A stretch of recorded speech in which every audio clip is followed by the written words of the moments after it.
Assalamu alaikum wa rahmatullahi wa barakatuh. Bismillah ar-Rahman ar-Rahim. Alhamdulillah wa salatu wa salam ala ashraf al-anbiya wa khatim al-nabiyyin. Nabiyyina Muhammad wa ala alih wa ashabih wa man tabi'ahum bil ihsan ila yawm al-din. Today we have a question from one of our questioners in Australia, Ahmed. And the brother wanted to know about a situation that comes to him when he's in his salah. Sometimes he goes to pray, and all of us get affected by this sometimes. We go to pray and we're sure, okay, we're in our wudu, and we pray, and then later on, maybe an hour or two later, we say, you know what? I broke my wudu. But sometimes the shaitan comes to us and he says to us, don't worry about it, you did it, you made a mistake, no problem. You did it based upon, and you had good intentions. Verily, the deeds are based upon their intentions. So you had good intentions, so don't worry about it, inshallah, Allah knows your intentions. But this is a problem. Because there's a general fiqh principle, or from amongst those qawaid al-fiqhiyas, some of you know who've actually taken qawaid al-fiqhiyya with us. And this is that principle that we've been talking about in class actually. And it goes, لا إبرة بالظن البين خطأ. That there is no ibra. We don't consider someone just because they think a situation or thought a situation was the way it was. Once it becomes clear that it wasn't like that, then we can't base anything off of that that understanding that they had or that opinion that they had. You understand? We can't say, okay, I prayed and I thought I was in wudu, but then it came clear that I wasn't in wudu. At this point in time, you need to make wudu and you need to re-pray. Now this is about the question that we got. Why? Because of this fiqh principle that says, لا إبرة بالظن البين خطأ. That there is no ibra, or we don't take into consideration that ijtihad that an individual made, or that opinion that an individual carried, when it becomes clear that it was incorrect. But rather we act as though it was never done and nothing was ever built upon. We act as though the salah was never made. And this is an important principle for all of us. For people, whether or not they're ulama, whether or not they're tulab al-ilm, or students of knowledge, or whether or not they're just the general masses of the people. This is an important principle.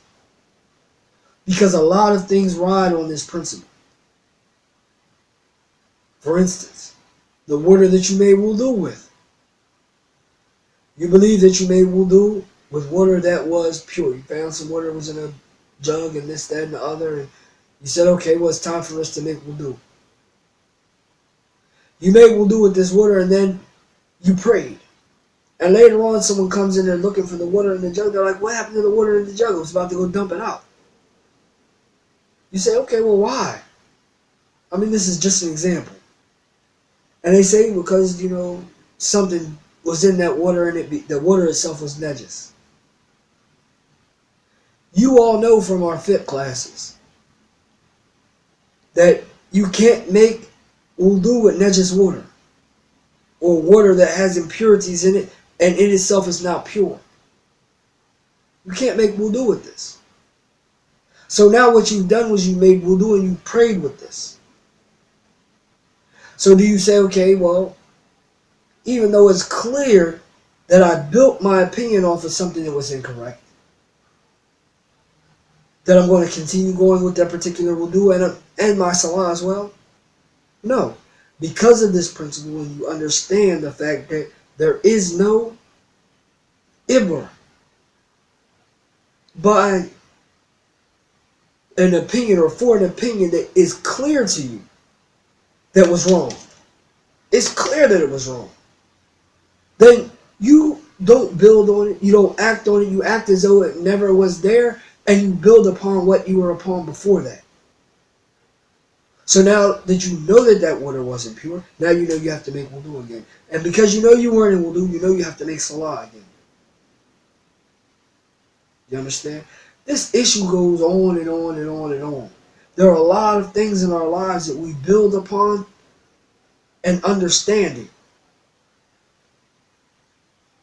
And then we come to figure out that, you know what? This was dead wrong. Not it's a possibility. Maybe the water was najis, maybe it wasn't najis, or you have some shak or some doubt about a situation. We talked about this in some of our previous classes as well. We're not talking about that type of a situation where you're not sure. We're talking about when you know without a shadow of a doubt that you were wrong. And you built on this being wrong. And you did types of ibadah or worship or other things that were based off of this wrong. We don't sit back and say, okay, well, you know, Allah knows my intentions. No. We understand that the ulama have put down these qawaid or these principles for us to be able to work from, to go off of. And this is why they're so important. Especially this particular principle that is with us today. So do your best. Whether or not you memorize it is not, you know, the most important thing to me. But that you understand it, that you're able to apply it correctly, and that you're able to spread it and teach it to the others. So if you have any questions about this particular principle, or any other general questions, as usual, you can leave the questions below or contact us through either of the sites, and inshallah ta'ala we'll try to get to them. But what I would advise you to do is, if you found this video beneficial, subscribe. This way, subscribe, like it, whatever. Because this way, what it'll do is it'll make sure that you always are kept in the loop when new videos come out. Bi'idhnillahi ta'ala. And anyone that you think that can benefit from this, we ask that you share this with them.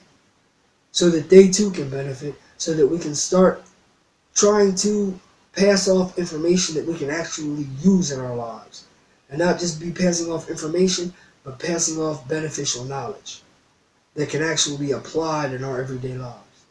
Tayyib, I hope this was a question, an answer that was beneficial and attached to the question itself. And if you need any more bayan, like I said, just leave your questions below. Jazakumullahu khair. Subhanaka Allahumma wa bihamdik. Wa ashhadu an la ilaha illa ant.